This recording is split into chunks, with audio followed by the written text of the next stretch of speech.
Are you ready? Are you sitting down?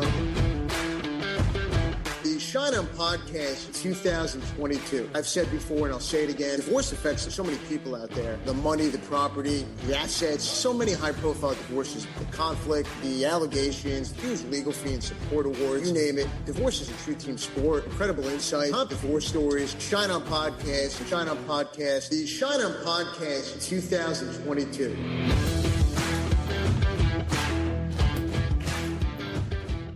It's episode 40 of the Schein podcast. I'm Evan Schein. That's right. Episode number 40 is here. And with us for this 40th episode on the podcast is featured guest Greg Behrendt. You may have seen him on Oprah or late night TV with Conan, Letterman, and The Tonight Show. Or you may have read the book he co-authored, which is an absolute hit and sold over 4 million copies.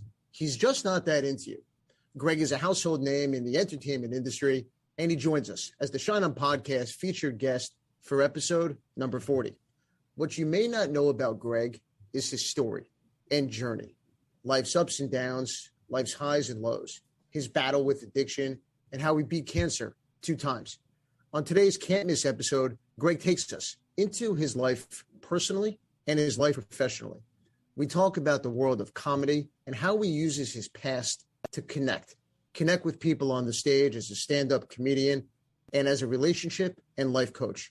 And producer Dave, before we get into my conversation with Greg Behrendt, let's get into the docket, as I know you have something special planned.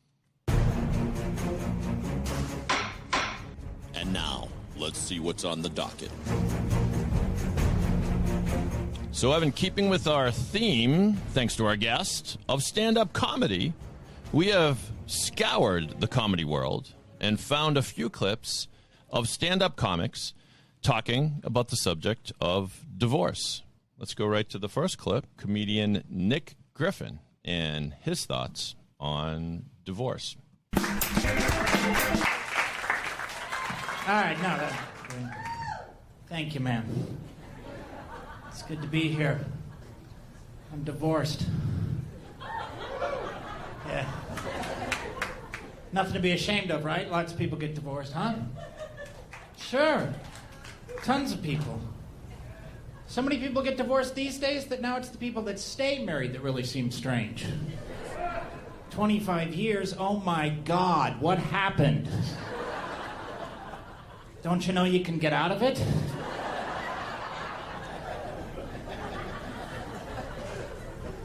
It's embarrassing to get divorced. My wife and I, we only lasted 3 years. Yeah. We were supposed to be together until one of us died. I never even had a fever. All right, so that's Nick Griffin. He goes on a little bit there, but that's a taste of him. Tell us what you thought about that, Evan, and then I may have some thoughts of my own as well. Dave, I could have kept going. This was great. And look, it's funny because it's true. And the reality is, look, first, there's nothing to be ashamed of, right? Getting divorced, it's not taboo anymore. But how about the line that, and again, we didn't hear it here, but if you listen to the whole clip, Nick says his friends seemed shocked, right? Because they say, Nick, you seem so happy at the wedding, right? And obviously we didn't hear it, but if you listen to the whole clip, you'll hear that line. And look, he says the wedding, that's not marriage. And I think this to me brings up where, what's the expectation that people have when they get married, right? People think marriage is going to be this honeymoon phase, but Dave, I mean, the reality is it's not. Yeah, it reminds me of a similar gag in the film City Slickers, where Daniel Stern plays an embattled husband in apparently one of the worst marriages in America. And they're on the trail doing their dude ranch thing, and they're playing this game. What's your best day? And Daniel Stern character says, my wedding day was the best day. I looked great. My wife looked great. My dad winked at me. It was all great. And they said, well, what was your worst day? And he said, every day since then has been a tie. And so that's one thing. It's true. The wedding, I don't want to say it has nothing to do with the marriage, but everyone's going to have fun at the wedding. Marriage is work. I do like that he's poking fun at the stigma of marriage maybe having cooled. And I think I've always thought that it's a little bit of a shame that the word divorce really is a pejorative. I mean, the word itself means the breaking apart of something, which is, in most cases, it's a negative thing. And I think that's why the guest you had on the show, Evan, whose name is escaping me at the moment, but the one who came up with the term conscious decoupling. And there's a reason for that, because it doesn't have to have the stigma. It doesn't have to represent. The failure of a marriage is not the failure of people's lives. And that's, I think, Nick Griffin here is kind of turning his negative into a positive, being able to poke fun at it. So he's one of my new favorites. No, Dave, I love it. And I love that hot take. And the guest you mentioned, Catherine Woodward Thomas. And by the way, I know you're a big movie buff, so I just need to say this. I know you quoted City Slickers, which is an all-time classic, but I just want to make sure that you're talking about the original City Slickers and not City Slickers 2 or whatever followed Curly's last hurrah, which have to be two of the worst movies I've ever seen. But the original City Slickers was brilliant. So I just want everyone listening to know that the movie buff that producer Dave is only referenced the original City Slickers. For sure. Thank you for the clarification. Yes, The Legend of Curly's Gold was not a cinematic gem. It started off on the wrong foot, where Jack Palance, the actor who was so great in the first movie, but perishes in the first movie, somehow comes back in the second movie, because guess what? Curly's got a twin brother, of course, and it went downhill from there. We can move on to our next comic. Item 2. This comes from comedian Kathy Tsukimoto. Let's take a listen to what she has to say about divorce. Hi, everybody. My name is Kathy Tsukimoto, and I am loving life. I am a newly divorced woman. Or as I like to say it, freshly single. And we know what that means in Los Angeles, right? Yeah. Sad, alone, and dating nobody. Actually, I'm in a pretty good relationship right now. It's in that beginning, excited butterflies in your stomach sort of stalker phase. Play these cute little games, where he moves or changes his email address and I try to find him. And I always do. So that's a little taste of Kathy, apparently coping after her divorce in strange ways. Your thoughts, Evan? If I got to tell you, I love this. I couldn't get enough. Look, this is a must watch, really, for anyone, but specifically women going through a divorce or really starting on the journey after divorce. It's a great spot about the dating scene. And how about her comment about the restraining order and the red flag line, which she gets into in her bit. But look, in all seriousness, this is about due diligence. We've talked about in prior episodes about the Tinder swindler and really the online dating world today, about knowing who you're getting involved with, especially given more and more people dating online. But what an absolutely hilarious, bit from her. Yeah, there is a little bit of a serious note in there. We assume she's not actually a stalker, but having been, I was married for 23 years. To go out on the dating scene after that, you really do have to get up to speed on a few things. And I hate to say it, but don't be naive. Like, you contact somebody online. We all know, you mentioned Tinder swindler, people might not be everything they purport to be. So, and yet, as she sort of jokes at, if you're freeing yourself from a stifling divorce, you might want to run out and meet people, and you're very excited about it, but you got time. Take it slow. Next comic on the docket is Giannis Pappas. Item 3. Here's what he has to say about divorce. I do want to get married, though, man. I want to get married. I want to get married, have kids, and then get divorced immediately. So I can be a good father. That's the best way to raise kids.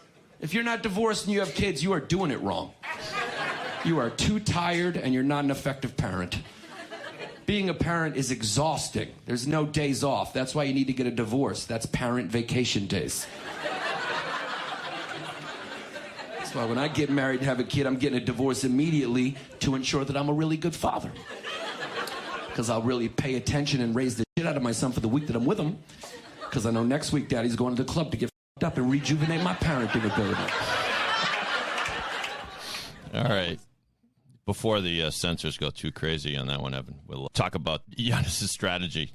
I don't know if it makes sense. I mean, it'd be another client for you, Evan, but you probably wouldn't want one this way. No, but I got to tell you what. Look, Dave, in many ways, it brings me back to the kickoff episode for season 2 in my interview with Lyra Bazelon, because we were talking about something somewhat related to this, right? When she was at work, she was focused on her career. She's got the new book out, Ambitious Like a Mother.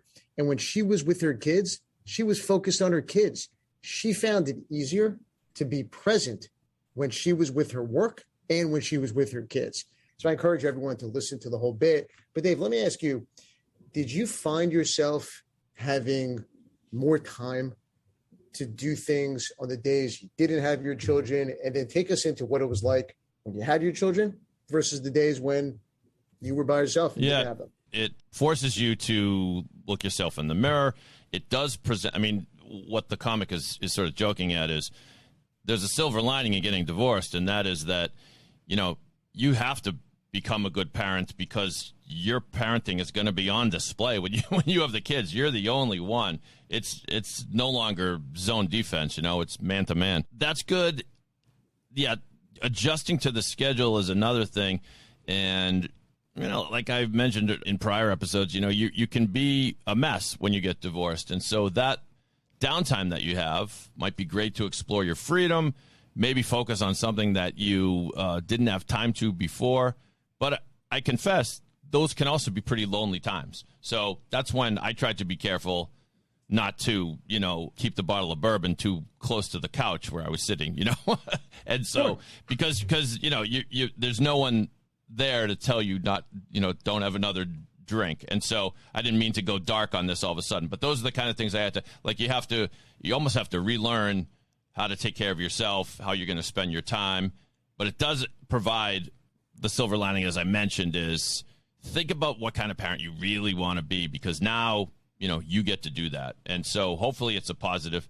It's not a good, the cynical comic is wrong, and that it's not actually a good reason to get divorced, but it does have an upside. Dave, as I'm listening to, you know, the comedy bits and the great docu you put together, and hearing people use comedy to bring some levity to obviously a very tough and difficult situation, which is divorce, when you take us back into that moment that you described, right, being by yourself and thinking about life and divorce and everything you went through, I mean, how important is comedy, or did it play a role for you in your life? And, you know, what are your thoughts on sort of people thinking and feeling that they're not alone and other people are going through it, and there's ways to use comedy and levity to really get through the process? Yeah, I happen to be a comedy nerd. I love comedy. Anytime there's a good comedian who's interviewed on a podcast, I listen because I want to hear all their stories and how they come up with the material and stuff like that. So I don't know if I'm biased or not, but each one of these that we listened to today was great. And lest there's any doubt, as a divorce guy, I didn't take any offense. There wasn't even the slightest bit of instinct in me to say, come on, man, that's too close to home. Don't make fun of us.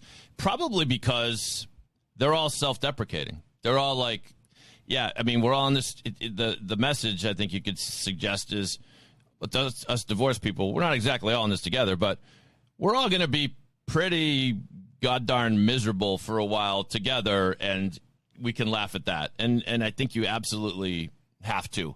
I mean, I don't know about you. I'm of the mentality that when there is something sad, and divorce is just that, it's a sad thing for anybody who goes through it, some levity is always welcome. And as long as you're not, I mean, nobody's making jokes about how divorced people are pathetic, except the people calling themselves pathetic.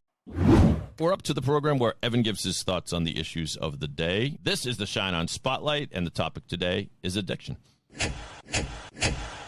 The Schein on Spotlight.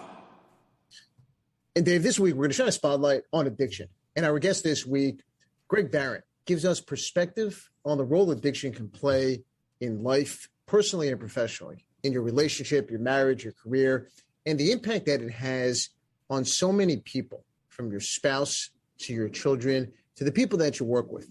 And we've talked about before in the podcast about the importance of support and tackling issues head on in relationships and marriage, and working with a team of professionals. And addiction is one of those things, married or not, that you should not try to go through alone. And the guest today talks about community and what helped him. And addiction, it affects the whole family. And I see it in relation with divorce. It's a major cause in divorce. So the spotlight this week is to call attention to addiction and relationships and getting help and knowing that you don't need to go through it alone. Joining the Schein podcast this week is our featured guest, Greg Behrendt. He was a consultant to Sex and the City, a co-author to the New York Times best-selling book, He's Just Not That Into You, that was adapted into one of the cult favorites by Drew Barrymore and her production company. He is a Oprah Life class teacher. He's a relationship coach. And on this week's episode of the Schein podcast, I sit down with Greg. Greg, welcome to the podcast. It's great to have you on. Hey, man. Thank you. Greg, before we dive into everything you're doing now as a life coach and relationship coach, right, I want to start with your background in entertainment and Hollywood. Tell us how you first got into the entertainment and Hollywood scene. Well, I started as a comedian, which is something that, I'm doing it tonight. I've been doing it for 31 years. That was my main gig. I started stand-up in San Francisco in 89. And that was it. I went to college for theater and got a theater degree and tried my luck as an actor and wasn't having much luck and got into an improv group. And I was in the improv group with a girl named Margaret Cho, who you may have heard of. Sure. And Margaret said, "Have you thought of doing stand-up?" And I was like, "Why? Are you kicking me out of the group?" And she was like, "No, you should go do stand-up, dummy." And so I gave it a shot and I loved it. That's awesome. And Greg, when you take a look around at comedy, specifically stand-up right now, how has stand-up changed from when you first got into it to right now? Oh, wow. How's it changed?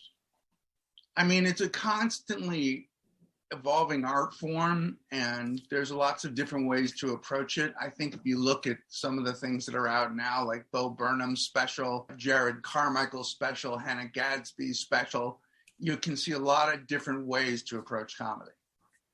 A lot of really creative and interesting and personal ways to approach it. Who are some of the stand-up greats that impacted you and your approach? I was really informed by my peers. I really loved Patton Oswalt and David Cross and Bob Odenkirk and Janine Garofalo and, people like that. I guess if I'm being honest, I when I was a kid, I really loved Cosby. Yep.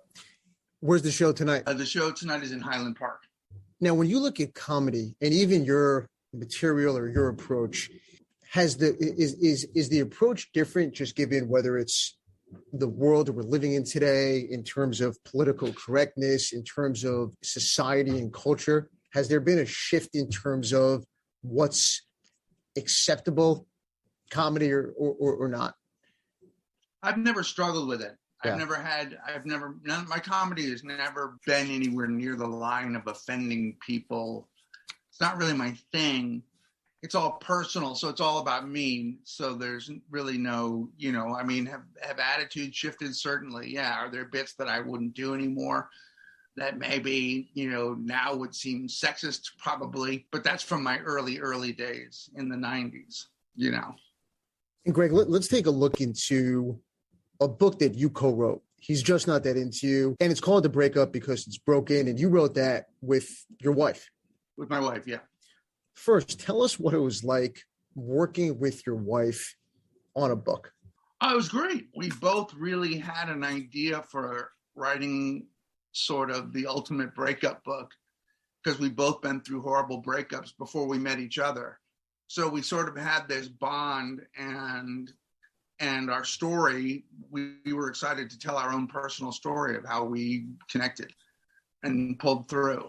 And so it was fun. It was fun. It was writing with your wife. So some days are easier than others. And Greg, you mentioned that both you and your wife had been through really horrible breakups that led to obviously being together and to wanting to put this book together and co-write it. What did you learn about your past relationships that both led you to want to put a book out there, so to get the message out on what this personal journey was like for you? And also, what did you learn about yourself from the experience of writing the book? The thing that sticks out to me is how deluded I was in that relationship, how my perspective of what the relationship was as opposed to what I thought it was were two different things. You know, I think a lot of times we get in relationships and we get very self-centered and we start thinking about what we're getting and what we're not getting, and we don't think about what we're giving or what we're doing and why we aren't getting what we want. And it's usually because of the way we're behaving is keeping people from giving us what they want. Now, were those lessons or those things that you saw at the time that you were going through the breakup, or is this something years later, right? Yeah. Yeah, no, it was only in retrospect. I mean, I've talked to old girlfriends and gone back and apologized. And I've had old girlfriends call and apologize to me. That's not something that you hear that often. Yeah, no, it is. I was very, the biggest breakup of my entire, my biggest, hardest heartbreak. That girl called me and said that was my fault. And I was like, no, I think it was mine. I mean, we were both sort of very, like we were just not in the right place to be with each other. Well, and you mentioned right there, and I want to touch on it. You were not in the right place, right? And so for so many people, it might not be one person or the other person, but it might be life, it might be career, it just might be circumstances as a whole. So how much of it is individual and someone not being the right fit, and how much of it is, you know what, it doesn't matter who the person is, the time and place you're at in your life, relationships, it's just not something that may work right now. Right. Well, to be honest, I was still drinking at that time. I'm a sober guy. And so I wouldn't have been right for anybody. I wouldn't have been, I wouldn't have been my best self for anybody, and certainly not capable of being in an adult relationship. And Greg, you mentioned your past and drinking, and you've been open about your past and addiction with your listeners. Tell us about your journey in terms of what life was like for you at the time when you were going through everything that you went through, addiction and drinking, and then what life has been like since. Well, I remember life since. Like, I have some clarity around the life I've been living. There's a lot I don't remember from from the times that I've been messed up in my life, and I have relapsed with pills. And in those moments, it's just utter chaos, and my life sober is very simple. I take care of my sobriety one day at a time. It's my main thing that I work on, and then everything else sort of falls into place. Those things being relationships, career. I mean, what are those? Career, yeah. Right. And it's not always perfect. It's hard, but especially as you get older, but I just put my faith in the universe and that things will turn out. And as you look back to that time period for you, when you were going through everything that you went through, talk to us about the support that you either had or didn't have sort of around you at that time, and then compare and contrast that to the support and sort of your mindset now about taking everything, one day at a time. Well, the support that I get comes from the community of the 12-step program that I am a part of. And, I had a large community of drinking friends, and I lost a lot of those people when I got sober. And it can be very lonely at the beginning of sobriety.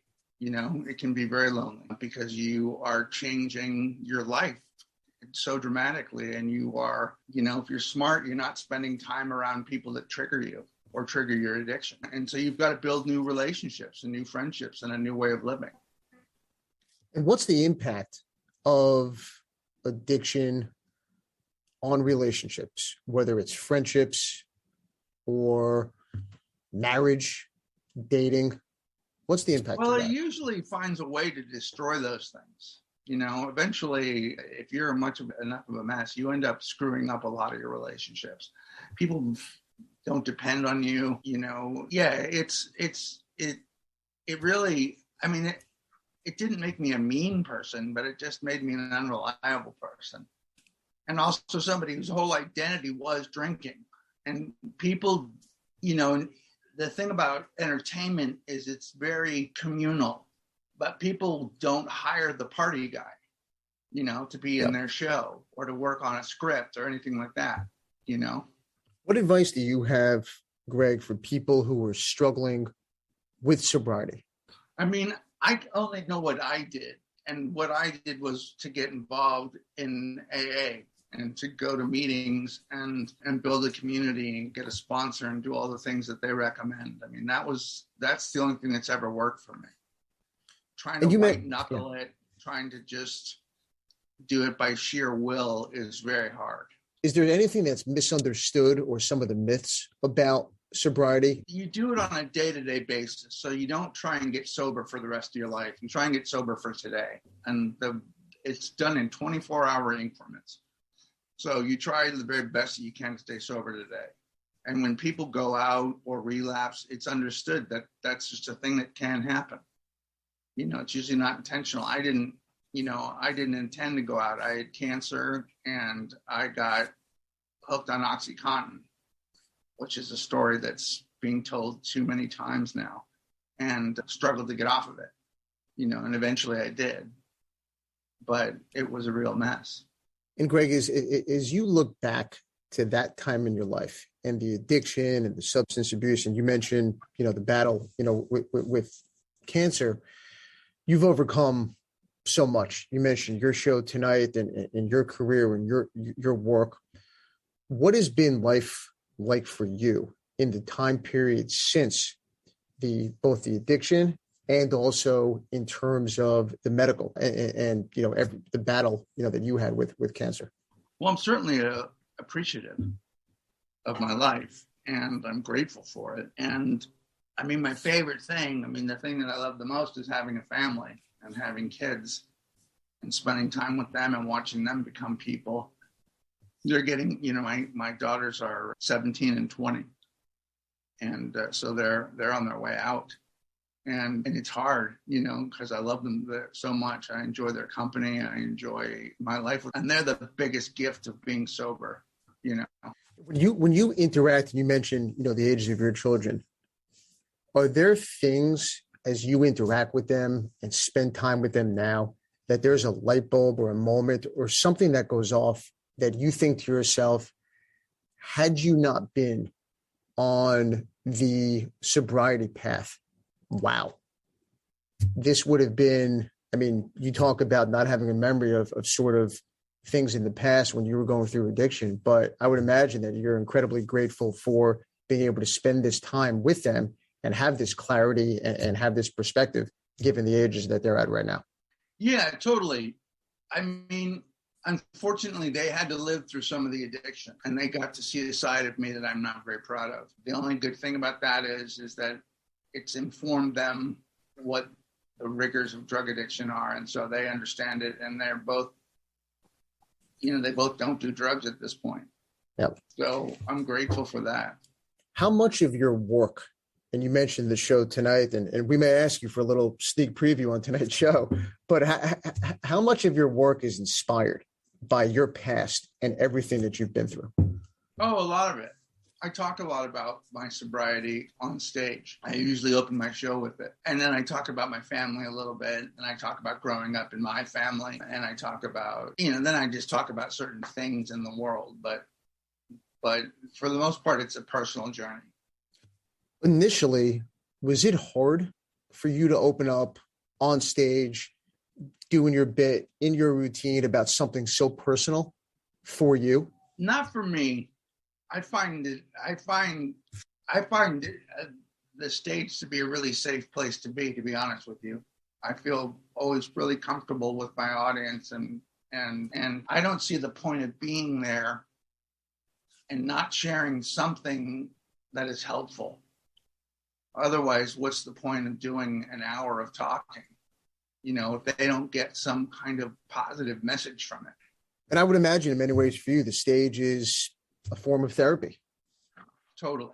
Being able to connect with audience members to share your story, hopefully make an impact on someone else's life who's hearing and listening and watching, you know, you and hearing what you have to say. I would imagine that for you is incredibly inspirational and motivational. Yeah. And I mean, you know, you meet people after the shows who are also sober or have gone through that or are parents or are whatever they relate to in your act. And that feels good. That's always a great connection. You know, for a while when the book was really big, the crowd would be all women, and they'd all have books, and they'd all want their book signed, and they'd all want to talk about their relationships. And they weren't as interested in my actual stand-up. But it was pretty weird. But now it's a combination of all those people. As you look back on your career, and you've done a lot in entertainment and Hollywood, is there something that stands out to you today in terms of being incredibly proud of prior experience? There's a few things. I mean, I'm really proud of my very first special that I shot called Uncool, which was on Comedy Central. And, I'm proud of my appearances on Oprah, especially my first one. Tell us about that. What was that like sitting down with Oprah? Oh, it was incredible. Well, we'd written this really silly book, He's Just Not That Into You. It was a really fun, easy read, and the whole premise of it is if you're seeing a guy and he doesn't call you, he doesn't like you. The end. That's the whole book. And then I went on Oprah's show and got to tell women for an hour that their boyfriends didn't like them. What was the feedback on that? It was, everybody loved it, because I was super positive. To me, it's a kind of a relief to figure out, okay, this thing I'm in is not working. It's time to get out. We all have those moments where we realize, wait a minute, I don't have to be doing this. I don't have to be in this thing. I can move on to something better. And you shared a perspective that people may have not heard before with the book. Well, it's interesting. At the time, it just seemed like that. Obviously, and, it goes both ways. There are men who are in relationships with women that are not into them. But at the time, when we wrote the book, the publishers were like, you can't write this for both sexes. Men don't read books. So, just write it for women. So we wrote it for women. And I think it was the timing. It was the popularity of Sex and the City. It was the popularity of Oprah. It's where we were in the world. It just hit like a ton of bricks for some reason. Yeah, no, it caught on. And I have to ask you, if you wrote a book today in 2022 about relationships or dating, or I guess if you put out a sequel to that book, what would you include now in terms of relationships, and how has the dating relationship landscape evolved since that book came out? Well, for me, it's degenerated quite a bit. People don't really date. Men don't really ask women out anymore in the formal sense. A lot of hooking up. The apps make it interesting because you're not in person. So you're dealing with people that you don't really know. It's a whole different world, But to be honest, I wouldn't write the book because I'm not dating. I can help people who are dating now. But to really know what their life is like, I have to hear about it from them, because I don't know what it's like to be on the apps. It's a different world, how people date, how people meet people. You mentioned hook up and find one another. It's a totally different world. And look, there's pros, there's cons. Some people say it's great. Some people say, look, the old school way of meeting someone, that connection, that in-person, moment where you meet someone and you sit down with someone and have a coffee, that's a thing of the past. Yeah, at the end of the day, all we're looking for is connection. And all we want is somebody who wants to listen to us and is interested in the life we're living. And we want to be honest, and we want to be honest. And also, I think people think that dating should be easier than it is. And it's always been hard, no matter what the configuration is, no matter how you're going about it. It's hard. Dating is hard. Meeting somebody is not easy. And there's lots of different people that could be right for you. And I would say not only is dating a challenge, but finding someone and staying with that person, whether it's marriage and sort of building a life together and parenting, it's in many ways people are signing up for sort of a life of figuring it out and finding themselves and finding, their partner throughout relationships and throughout life. The work never stops. No, it doesn't. It doesn't. And you evolve and they evolve and your life gets different and, all kinds of things change, kids and health and all that kind of stuff. It's really sort of not to be cliche, but it is a horrible marathon. And Greg, separate from the stand-up and the comedy bit that you have, which is fantastic. You're also a life coach and a relationship coach. Yeah. Tell us, is there a difference between a life coach and a relationship coach? And how did you get into it? Not really. And I'm mostly a relationship coach. Life coach is the sort of big heading over the top of it. But I got certified as a life coach. I was interested in that because I would get so many emails and so many DMs and all that kind of stuff. And I thought maybe I should. A friend of mine said, maybe you ought to coach people, especially during the pandemic when there was no stand-up. Yep. And I'm good with people. You know, I have a way of getting results out of people that I work with. You know, whether it's dating or I've had people come to me about writing. I've had people come to me who want to start podcasts. You know, anything that I do, I can teach. You know, anything that I've done, I can teach. I've worked with comics on comedy. What's this time like been, given the pandemic, in terms of your work, and whether it's on the coaching side or helping people in terms of their career, this moment in time that we're in with the pandemic? What are the challenges that have presented itself? Well, in terms of coaching, I mean, the challenge of coaching is just getting clients. You know, I mean, it's just a matter of finding people that want help and are willing to do it and pay for it. You know, and I think that struggle comes whether there was a pandemic or not. You know, obviously there wasn't a lot of in-person coaching. Yep.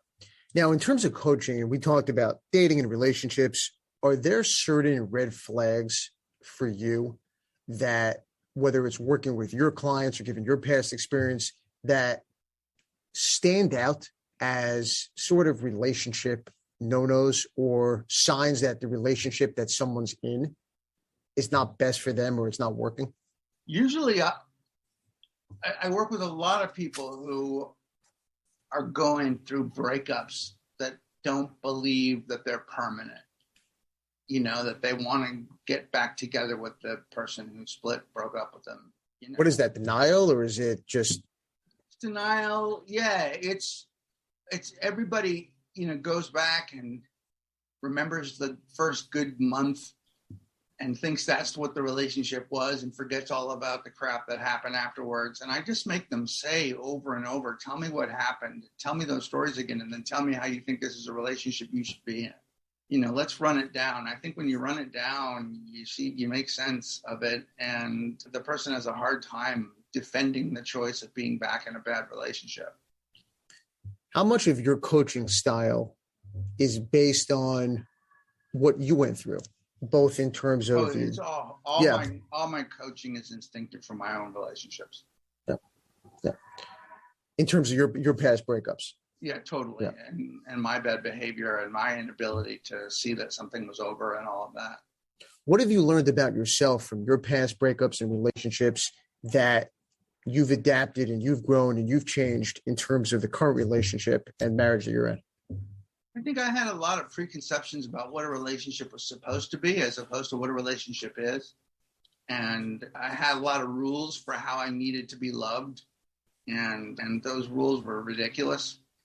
And what were some of those rules? Just those needs of being, I think, worshipped and quote unquote respected and cherished and coddled, and it was all very childlike. You know, I almost sound like I'm looking for a mom instead of a partner. When was the moment that changed for you in terms of that view? It's evolved for me over my marriage. Yep. It's evolved for me. Yep. And my sobriety. You know, I do a good job of taking care of myself, so I don't need someone to take care of me. You know, but I have someone that I grow along with. And Greg, you mentioned sort of your initial view or early views of relationships and marriage, but let me ask you about sort of the millennial views of marriage and relationships today. People are getting married later and later in life. Is the millennial view of marriage different today? The notion that until death do us part is how we define marriage, the institution of marriage. Is that now changing as you see it when you're working with millennials and what they may want out of life? Yeah, I don't know. I'll be honest with you. I don't work with that many millennials. young people don't really seek help that much. They're trying to figure it out for themselves. Is that good or is that bad? Oh, I think that's just normal. Yeah. I was the same way. I think that's normal. I think it's good that people are getting married later in life. I think that's smart. I think people tie themselves down too early and then are unsatisfied because they haven't had the amount of experiences that they want to have, whether it's personal or sexual or whatever. So I think it's a good thing to not get married until late. And I would imagine it's one of those things that you mentioned, the experiences that people may have not had. I would imagine for so many people, they don't even know what those experiences necessarily are until they find themselves in unhappy marriages and relationships several years down the road, where they hear about things from friends or other people they might not know at the time.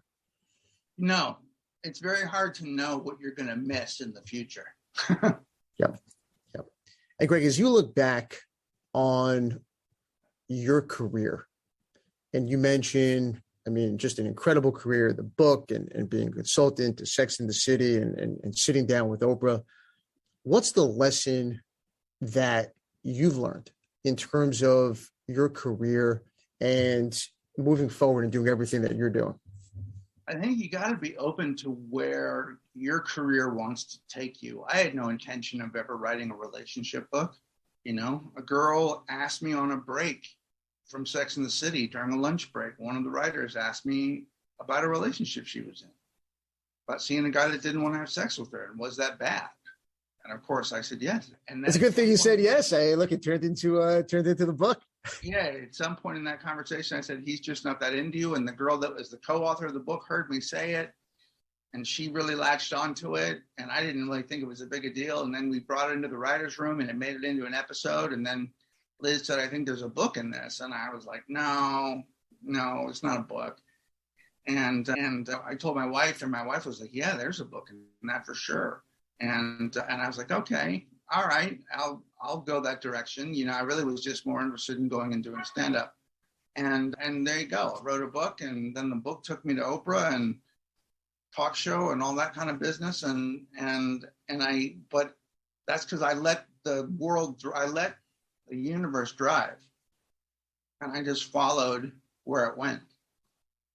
And I know you mentioned sort of the talk shows and you've been on late night TV. What was it like? And has the late night talk show industry, has that changed over the years and evolved? No, it's pretty much the same. I did Leno a few times. I did Conan a bunch of times. I did Letterman once, and I did stand up on all of them. And except for Conan and Jay, I both just sat with. I think it's very much the same. You know, you've got your hosts and your shows. There's not as much stand up on TV as there used to be on those shows. They still do it, but not as frequently. They used to do it quite a bit. Going back to the book, have you been surprised at just the incredible success of the book? Like when you go back to that moment on the lunch break and answering that question, and then your wife giving you the green light and saying, love it, you should write the book. Looking at it in 2022, could have you ever predicted the level of success and that this book had at the time? No way. No, it was all a fluke. It was all like, you know, it was like winning a prize. It was a gift. I was grateful. I mean, I really believed in what we were doing. And of course I had a lot of help from my wife on the first book. She really should be, her name should also be on the book. She really, really helped. And I just followed my heart. I just followed, you know, for me, I wasn't writing a book for a million girls. I was writing a book to my sister who had dated horrible people and was in terrible relationships. And this was me writing to her, sort of, that was the voice that I used when I would answer the letters of like, I love you, but you're being an idiot. And let me ask you about that, because you mentioned your sister and sort of being in what you describe as a cycle of bad relationships. Yeah. Why is it that people find themselves in that cycle, dating sort of the same person with the same personality, the same red flags over and over and over again? Because they're trying to scratch some itch that they have about themselves that they can't get at. And so they're trying to solve the same problem over and over again. And it's a problem that they're having with themselves, so their own self-esteem. And so they're looking to be validated in that way.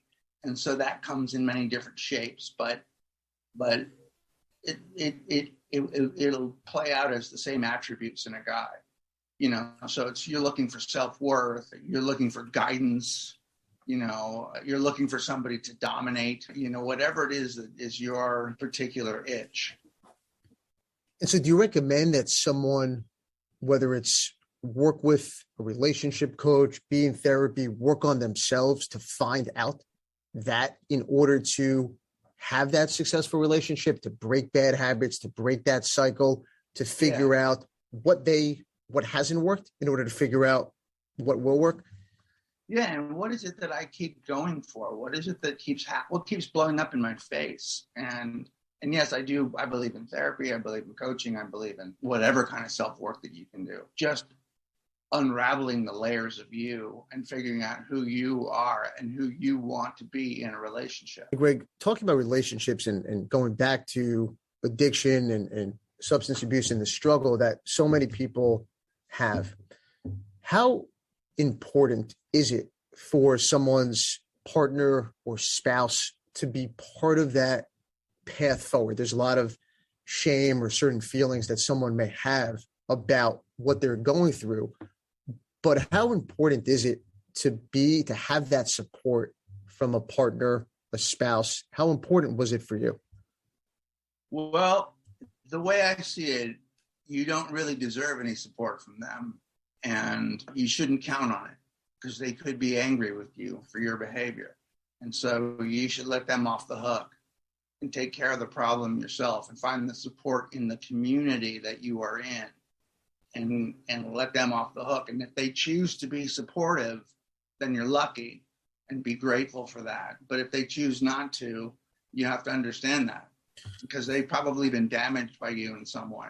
That's incredibly powerful. And as we finish up on the Schein podcast, tell us about what excites you when you take the stage for a set, for a routine, bringing comedy. When you look at the world today and sort of the political divide and the cultural issues and the societal issues, we talked about how the stage for you in many ways is therapy. You're impacting so many people, motivating, inspiring them. What's it like for you to take that stage and, bring comedy and joy to the people who hear you? I mean, I'm just grateful that we're all back together again. It's a great feeling. How about that? It's just, I missed it so much. And when I go out there, I'm just so glad to see people and give them whatever I've got, and also because I know I've been doing this for a long time, I know I'm good at it. And I know that the people are going to get it. They're always going to get a good show from me. No, that's great. And you touched on being in person, being together and being, back in person with people. I think loneliness and really what that's been like for people, isolation and loneliness. Yeah. I think it's been scary to think about just the loss of relationships and the feeling of isolation, no matter the age of somebody over the past, 2.5+ years. Yeah. No, it's just great I've even enjoyed watching the other comics on the show because it's just nice to see a live person doing something live. No, that's true. And Greg, well said. Tell all the listeners where people could, read about everything you're doing, get in touch, with you, find out all the stuff that you're putting out there. In the coaching, you can go to Gregory, Gregory, Behrendt, BEHRENDT.com. That's my website. There's a coaching page there. If you want to know about my stand-up and where I am and what I'm doing, Instagram, my name on there is It's Gregers, ITS.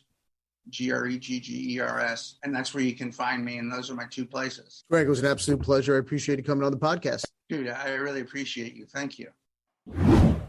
Episode number 40. This was great. Greg Behrendt takes us on his journey and his path to connect and help so many people by telling his story on the stage and as a relationship and life coach. Producer Dave, how great was this spot with Greg Behrendt? Great. Loved it. Loved how he tied in his comedy into the other stuff he does. Renaissance man. Interesting guy. great guy. And Dave, I can't get enough of the doc. You continue to bring your A game. You brought it for the 40th episode of the Schein podcast. And as we heard from these stand-up comedians, you know what's going through my head? That I can see you having a side hustle, doing stand-up. I mean, you would be great. You know, Evan, the thing about airline food is it's terrible.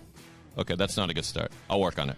You know what? For comedy like that, you could do it at about $200 a ticket. I would be first in line. Right. Producer Dave, thank you. And thank you to all the listeners. You can listen to the podcast on all major podcast platforms, the Schein Podcast YouTube channel, and Pod 617.